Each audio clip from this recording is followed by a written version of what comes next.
Hello and welcome to another episode of the Empowered Hormones podcast. I'm your host, Sheridan Decker, and today I have Kylie here with me. So Kylie's someone special to me because I've actually known her, Flip, now that I think about it, it's been a couple of years, I think. Oh, yep. Yeah, Definitely. all of a sudden I feel like it's just crept up on me. So Kylie's, well, we'll get her to explain a little bit about who she is, but she is a root cause program client. She's also an amazing mother and she's also a small business owner. So we met a couple years ago as she was running an women's activewear brand, and I did a workshop in her little studio place at the time. And then, I guess we've just kept contact over the years, and she's reached out, coming to the program. But we have a lot of things in common, but also not a lot of things in common because I don't have children, but very similar interests as well. So thank you so much for coming onto the podcast. It's a pleasure to have you here. Oh, thank you very much. I'm sure that there's a lot of women out there like me that'll be like, oh, I need some of this information. Yes, 100%. So for those who don't know you, let's chat a little bit about who you are and what you do. So you're a mother. What I want to say mother first and foremost, but I only say that because you speak so highly of your children, but you also are an amazing businesswoman as well. So I don't want to give credit to one and not to the other. I'm an amazing wife too, by the way, I tell you.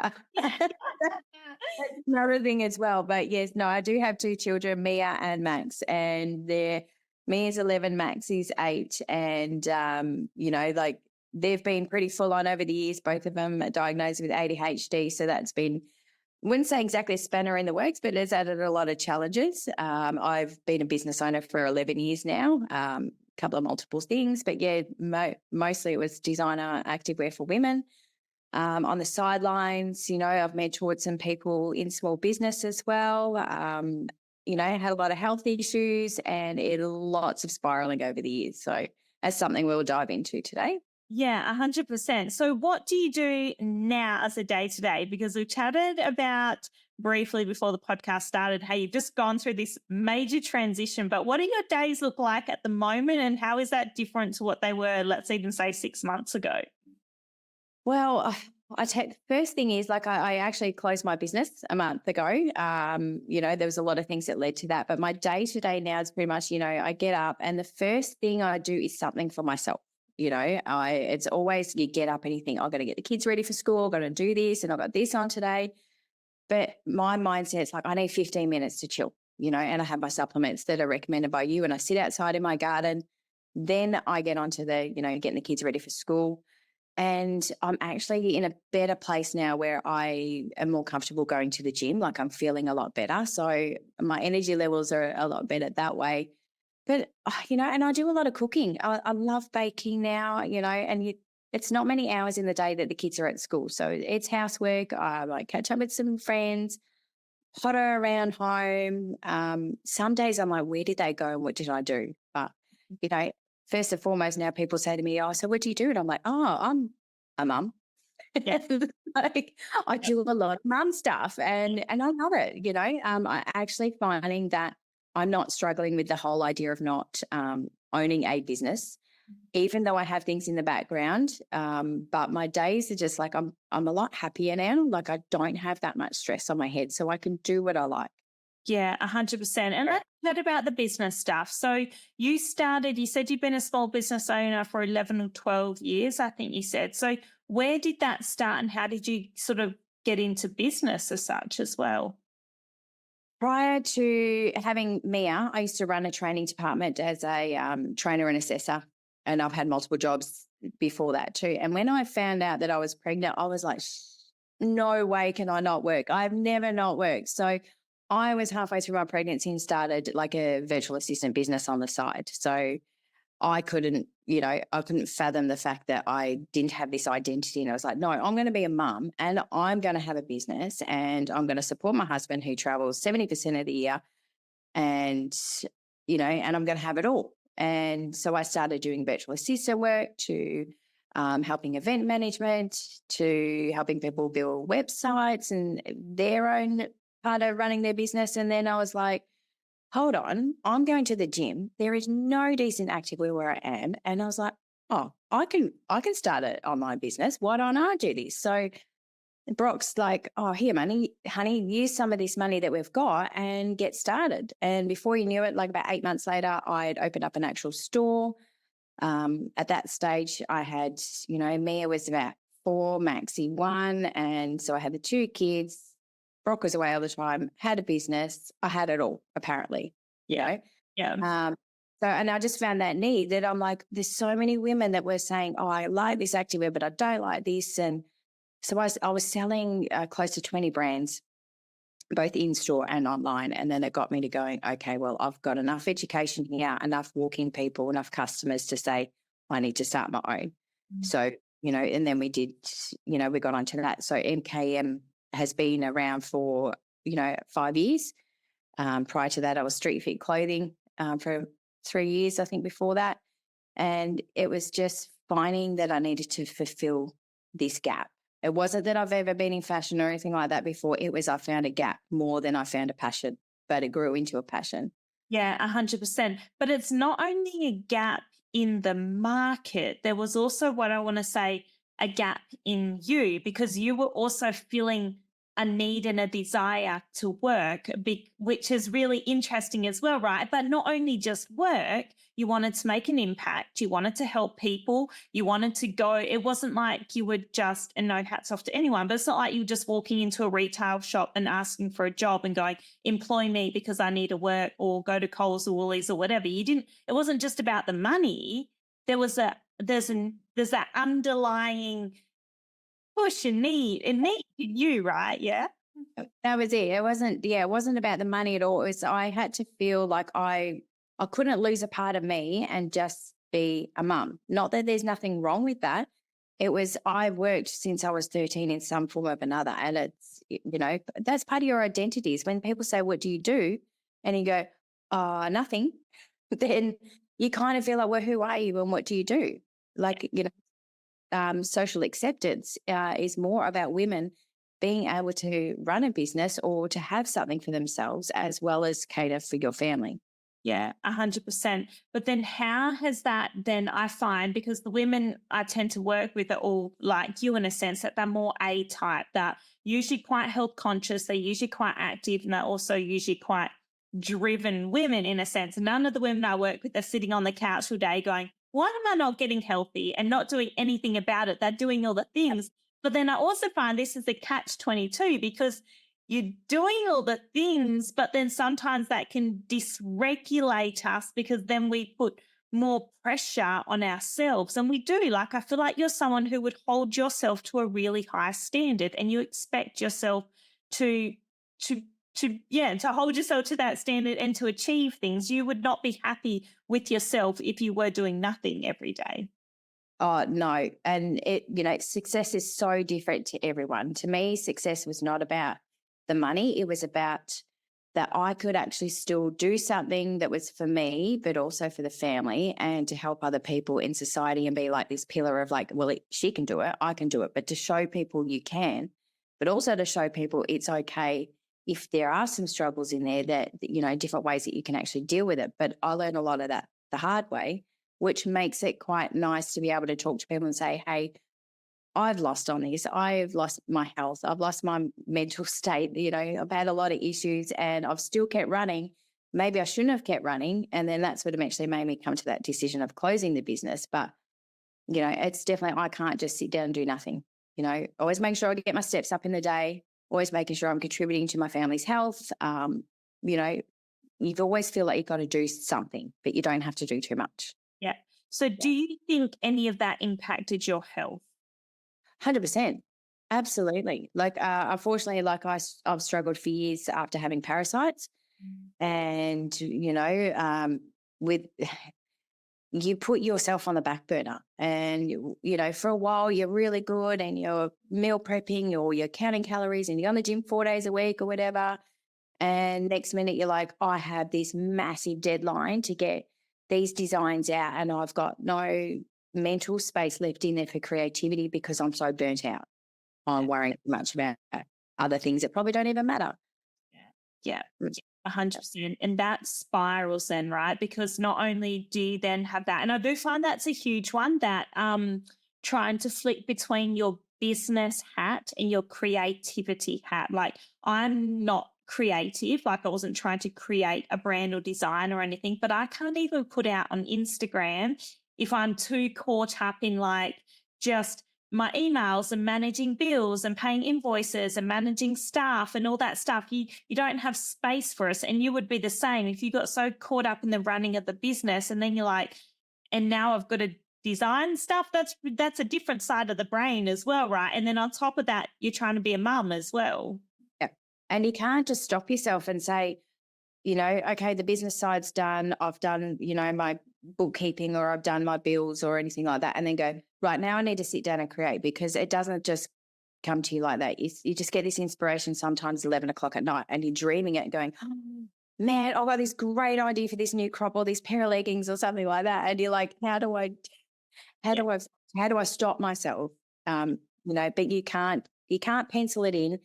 And so many people say, oh, just spend an hour a day on your socials, or plan this, a certain day of the week. You can't do it, because everything is about creativity, even down to your social media and the way you write emails. You need that headspace. Yeah.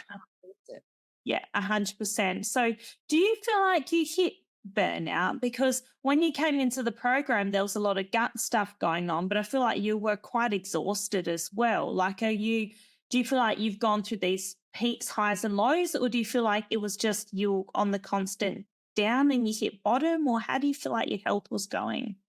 I'd say for the past 3 years, it had been up and down. So it's like I'd got rid of my parasites. My weight went back down, because that was the one thing. It's like my weight just spiraled up again. Then I would start feeling clear, and I'd be like, okay, I'm back to the gym. I'm doing well. Then it'd be something with the business, because industry changes and it's all about Facebook marketing. It's all about spending money to make money and build more. And you got sustainability, and you got all these things that are coming to you from a social media point of view, but also, from the family point of view. My kids are getting older. They're very busy. We're a very active family. They were taking up so much of my time, but I was looking at it the wrong way. It was, I should be having more time for them, even if it is taxi mum, or, driving them somewhere, more play dates, more interaction at home. It was getting to a point where it's like, all right, kids, I've got you home from school. Chill out. I've got to go and work for an hour. It's like, no, that's not fair. And I totally hit rock bottom, as far as I was napping daily. I couldn't even break down protein. So all of a sudden, it's like I couldn't even eat meat. I was tired, brain fog. It was absolutely terrible. And I was trying everything healthy-wise that I thought I could. And then you popped up again. I was like, that's it. This is what I need. I need someone to tell me what to do. Just make me accountable. Tell me what's wrong with me, because normal blood tests, we're not doing it. Other things, we're not doing it. And it was just like, I just need someone to go and kick my butt and say, this is what's wrong. This is what you need to do. Yeah. I couldn't pick anymore. Yeah, and it's hard when you're at the bottom there, because you know deep down that you know what to do. Like, you didn't need me to tell you to stop eating McDonald's. You didn't need me to tell you to eat more vegetables. Like, you knew those things. It was going that next step and going, flip, like, I'm so burnt out and exhausted. How do I build my minerals and my nutrients back up? And how do I turn that stress response off? And how do I sort of get to the root cause of what's going on? Do you feel like a big part of, because I feel like a big part of your health also was letting go of the business as well, in a sense, like getting to that point and going, hey, my priorities might have shifted a bit and I want to go into mum headspace a bit more, or I want to change the direction or the things I see in my business as well. So it wasn't even a complete let go. It's like a reshuffling of things almost. 100%. My biggest thing was, I kept thinking, I love what I do, but I've lost my purpose. And I got a new business coach, and she said to me, let's write out a whole new plan. And what's your purpose? And I drew a blank and went, I don't know anymore. I love helping women, but there is more that I can do aside from just dressing women. And I've always wanted to get into the sustainability and ethical space of clothing. I love like dresses, and I love leisure wear, and I wanted to move into that. And I thought, okay, if I move into that, then I'll find a purpose and I'll be happier. And then a couple of weeks later, I went, nah, this is too much. I can't do this. I want to be more focused with my kids. I want to be a mum that is there for them all the time. It's only a short amount of years that we've got. We're very family focused, and so many people keep telling me they're only young ones. And it is so true because, they've just grown up too fast. So the decision in the end, I just sat there one day with Brock and I said, that's it. My gut is telling me I'm done. Yeah. I need at least 12 months off and I'm going to refresh. I have a massive surgery coming up in 7 weeks. I need the best headspace. I need a healthy body, healthy mind. And that was it. And then my head just went, that's it. I'm going to be a homesteader. Not to that big degree, but that's it. I'm going to be a mum.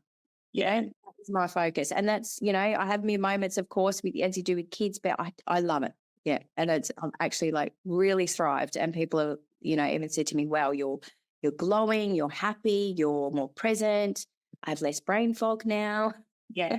Yeah, 100%. And it's not even just the kids as well. Like, it's also that fact of you, right? Like, you've been giving yourself to women and business and other people for so many years, because any capacity of business, whether it is working with women in the active industry or whether it's doing something else, is taking an element of you, right? So you've been giving for so long, which is great and awesome, and people need to do that. But it's almost like you're stepping into your healing season for 12 months or so, where you're like, cool, I'm going to recharge. This is not the NDC of Kylie, but this is a season where I'm recalibrating, recharging, working on my health, giving back to my family, and then you come out with something new, and maybe it's something that doesn't require as much energy or doesn't take as many resources from you, so that you can balance a little bit better. 100%. Yeah. Because at the end of the day, you just look on social media and you see all these people saying, don't forget to pamper yourself. Don't forget to do things for yourself. Look after yourself. If you love yourself, people will love you back. And it's so true. And I kept pushing that, but so much of my happy energy would go out to people and, give advice. And, the amount of times that I would actually literally point out, this is how much it cost me to run my business before anyone even buys. And, and things like, and then you're stressed because no one buys unless you got a discount or a sale. But you go to a restaurant and you spend $200 on a family dinner, but you don't bat an eyelid. So it's that education of people constantly ticking away going, how do I re-educate people to buy, not just from me, but to buy from small business, to support them because you're supporting a family. And, and it's just redesigning that brain to go, okay, all that information I'm giving to everybody else, I need to bring that back and rein it in and give that to myself. Yeah. And spread that love through my family more. Yeah, you're right, because it's an it's an outputting, and Instagram and social media is huge like that. Like, I find I get really exhausted just from working online, even though I'm not physically doing anything all day. But at the end of the day, I'm fried because of that constant output it takes from you to be present on there. And you have to be present on there because that's where your market is and that's where your business is. And if you're not making money, the rent's not getting paid at the end of the day. So it's like this, you're right, it takes a lot from you. And when you can stop that and step back and pour that, like you are, back into your family and into your relationships, that's a really special time for you as well. And it's something, that's such a blessing that you can be able to do that as well. And, it's okay to pull back. One thing that I keep drumming into people and saying is not, you haven't failed because you've stopped something or because you've quit. It's okay to quit because all you're doing is opening up a bigger door for the future. Yeah, 100%. Do you find the struggle hard, like you said at the start, being a wife as well? Like, because obviously that's a separate role that so often I see in a lot of my clients actually gets, I always want to use the word diminished. And it's not that they don't love their partners, but it's something that doesn't take priority because of kids normally, but can be kids and work and self-related goals, which are all really important to have. But I think that essence of being a wife sometimes gets forgotten as well. It does. And people think that just because you've got children and a family and you work together, that it's all hunky-dory. Like, to be completely honest, Brock and I are like the old school love story. We are 14 years later, still madly in love with each other and always just had the best time together. We always prioritize time together. We don't go on like dates and things like that as such, but because half the time you go out for dinner and you talk about the kids. So, Yeah. but he spends a lot less time going into work, and we'll spend some time at home. So might have a lunch catch up and things like that. But we're always making sure that we have that actual extra time, to ourselves, always talking, always open with things. He has his own company. So, we'll spend time chatting about that. Spent heaps of time walking around our yard, designing our landscaping, and we typically hold hands still, Yeah. very, very lucky that we are so family focused. And I love that our children get to see the love that we have. Yeah. Even though the kids are like, oh, gross, you're kissing mum again. But, but that is probably our biggest thing that we have instilled from the word go is that, and we even say it to the kids, your dad and I met before you. We had our love before you, and we grew our love as a family together. So we would never, ever stop, loving each other and showing our kids. So that is probably our most important thing as well, to show our children exactly what love is.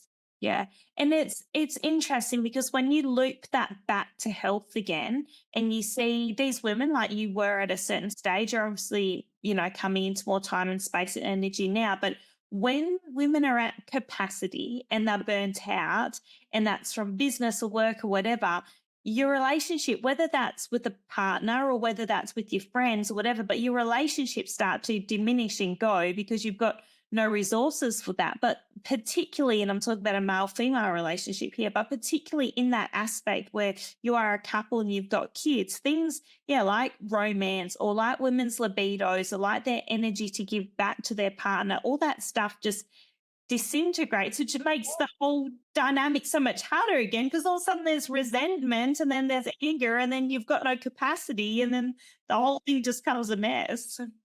I have talked to, some mums, and even they'll say, oh, she's like, what's sex? And I'm like, how do you not?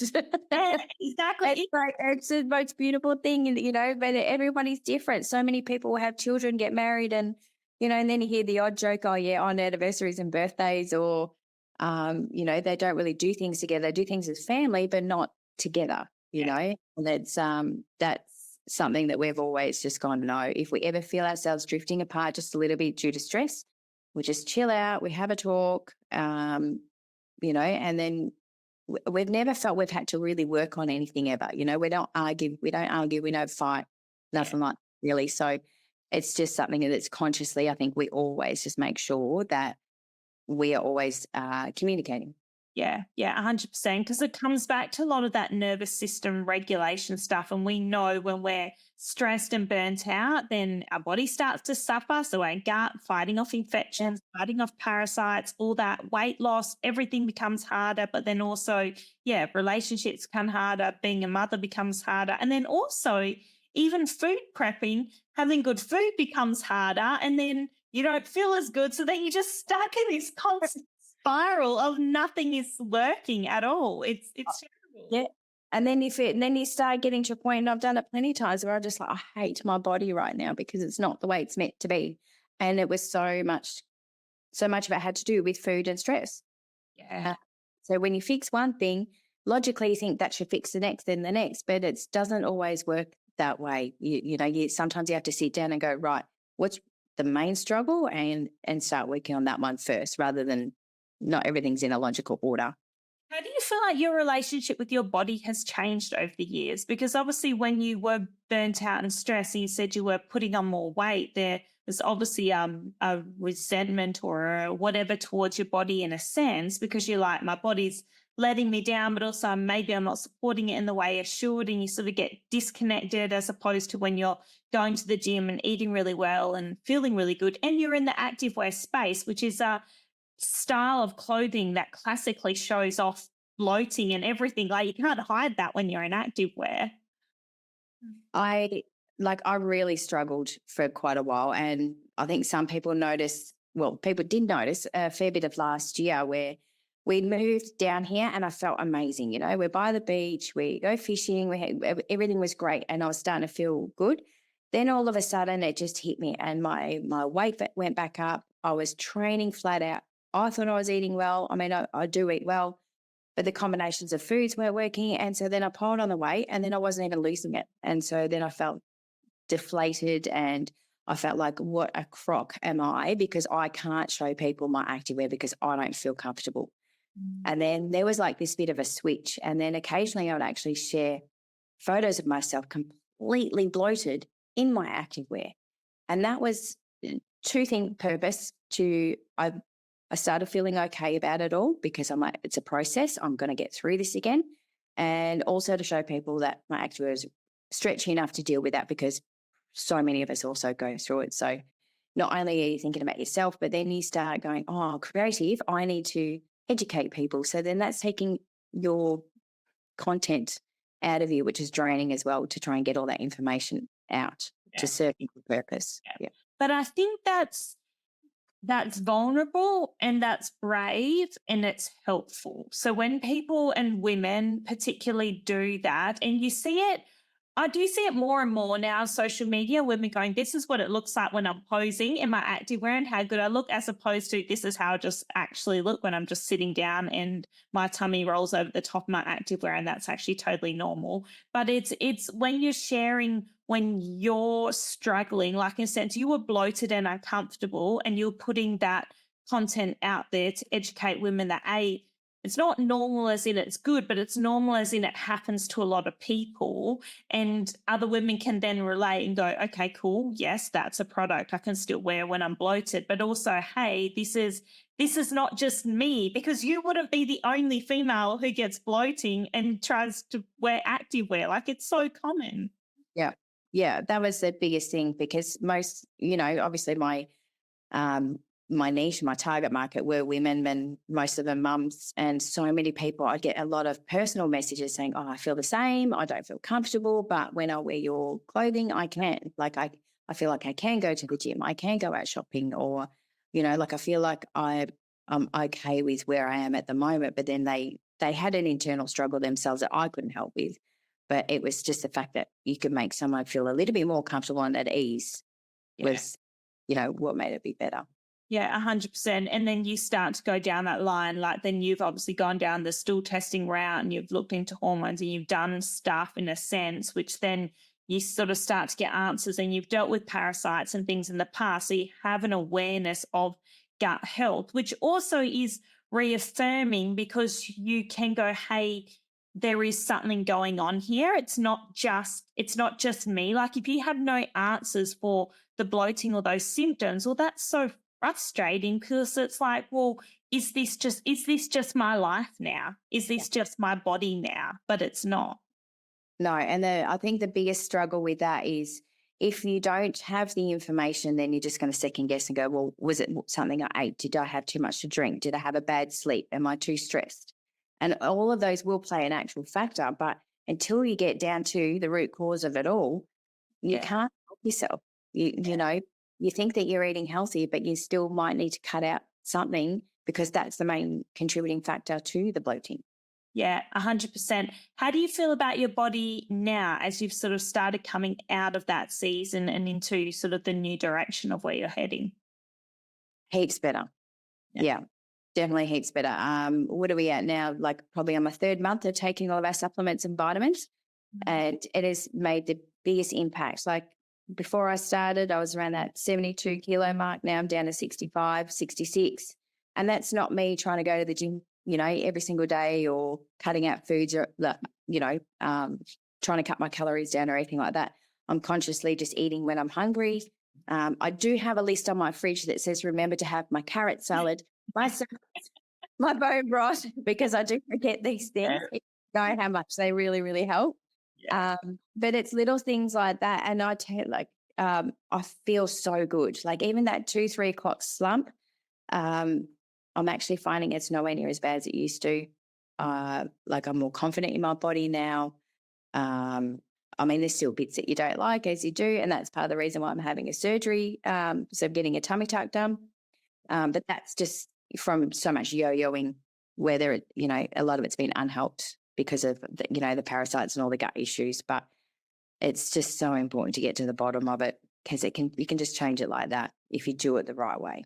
Yeah, 100%. It does make a difference, but having that mindset as well, which is why I've loved working with you, because you've got a health first mindset. Like, you never came to me just to lose weight. That wasn't your primary thing. You knew that was a part of everything else going on. And you're like, okay, we can fix all this other stuff and I can step away from my stressor, because that's the other thing is people come to want results, but without changing their lifestyle. And then I'm always like, well, I can't out supplement stress. So if you were still in the depths of your business and like struggling with that day to day and going, I don't know what I want to do. I don't know what the next 6 to 12 months looks like. I want to be a more present mum, like where all these things, it would have actually made my job so much harder, because you've got all this internal battle on that you had no compass with. But you came in with this idea of, I know what's happening over the next couple months. Sure, it's only just wrapped up now. We've been working together for a couple months, but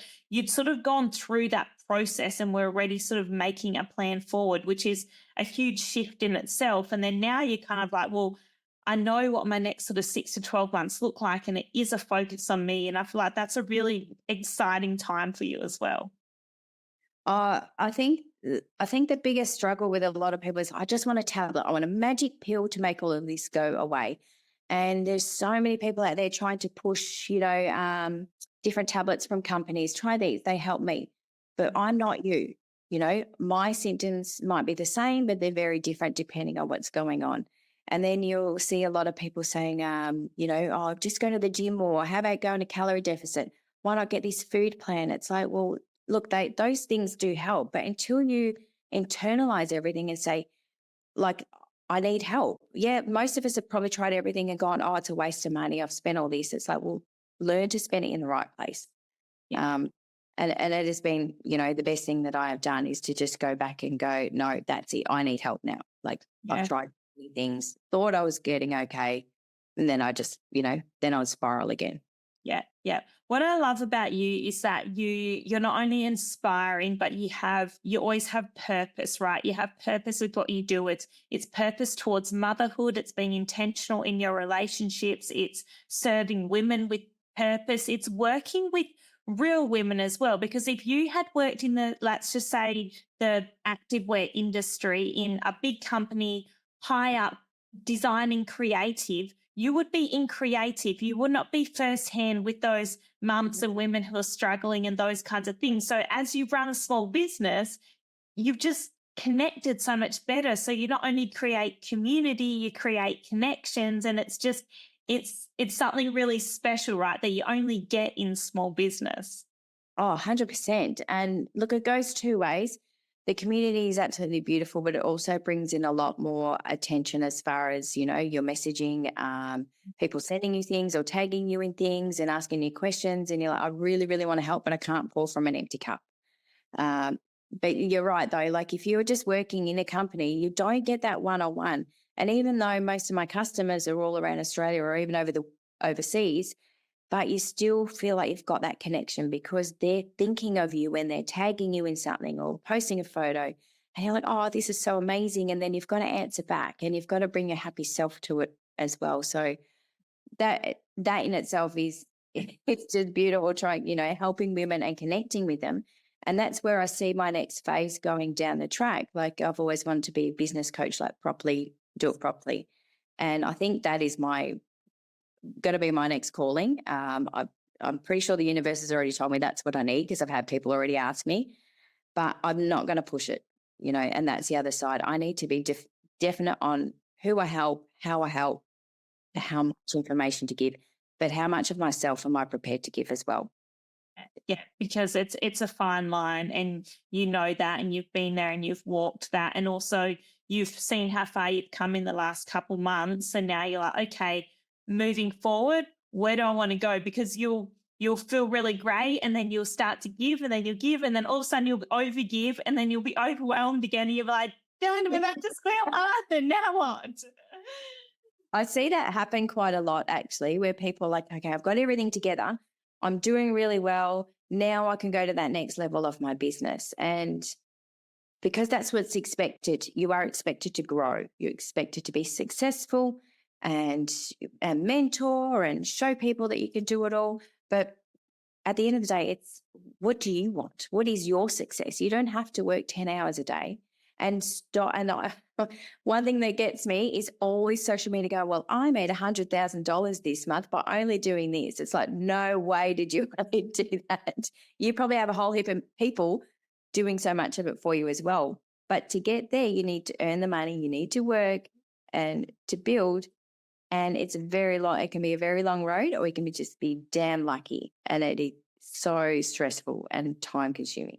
100%. My business has been 3 years full time now, and I've invested so much into business coaching because it makes a really big difference. And people like yourself and people in the industry, like it's just, probably the best thing I've done. But you're right, there is always an expectation of growth, and whether that's externally or whether that's internally. For me, it's internally. I expect every year to be able to help more women and to be able to grow my business, because that's the pressure it's on myself. But also that is, you're in a business society and businesses grow, right? That's what businesses do, like in a sense. So you're right. It's finding that balance of finding that fine line. But that's exciting.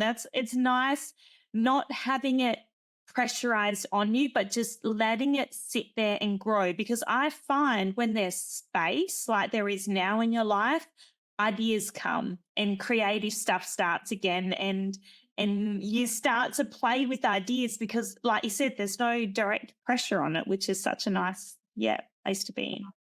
And like we think I'm very lucky as far as I don't need to do this for the money. My husband had, he's got a good company and looks after us. So, in turn, I make sure I look after him. Yeah. That's what really helps at the end of the day. But I think the biggest thing is, people will always say, well, what's next? What are you doing next? You've said that you like this, you like that. And, it doesn't matter whether you say to people like 6 months off or 12 months off, people are still going to ask, what's next? What are you doing now?